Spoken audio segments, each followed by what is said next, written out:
Në karrierën e tij si gazetar, Sokol Balla u trondit kur krejt papritur në media u publikua një video e tij, teksa po fliste në kamera në ambientet e shtëpisë.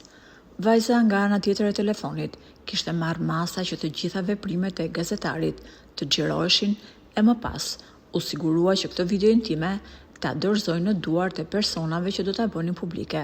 Dhe ashtu ndodhi.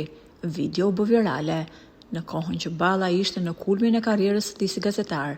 Nga ana tjetër, ai u shpreh i lënduar sepse fillimisht ishte babai i 2 fëmijëve, ndërkohë që edhe familjarët e tij kanë mbetur të shtangur nga ajo që kanë parë.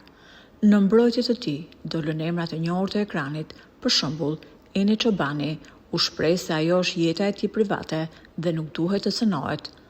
Balla këto veprime i ka bërë në shtëpinë e tij, tha Eni, dhe jo në zyrë apo ambientet e punës. Por kush qëndron pas këtij publikimi? Kjo kuptua shumë shpejt sepse Balla ngriti gishtin e akuzës ndaj Andi Bushatit dhe e çoi në gjyq për cënimin e jetës së tij private. Nuk dihet përplasja mes 2 kolegëve, por ajo që dihet mirë është fakti se dikur Balla ka qenë i martuar me Balina Bodinakun, e cila prej shumë vitesh tashmë bashkëjeton me Andi Bushatin. Sokol Balla është shprehur në gjykatë se i është cënuar privatësia. Më pas, gjykata ka vendosur që portali që ka publikuar lajmin duhet ta fshijë lajmin, videon dhe çdo gjë që ka lidhje me të.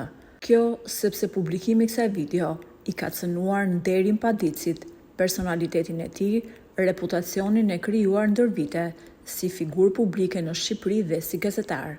Në këtë rast, gjykata i dha të drejtë Sokol Ballës dhe detyroi kolegun e tij, Andi Bushati, të paguajë shpenzimet e procesit gjyqësor të ngritur nga Balla.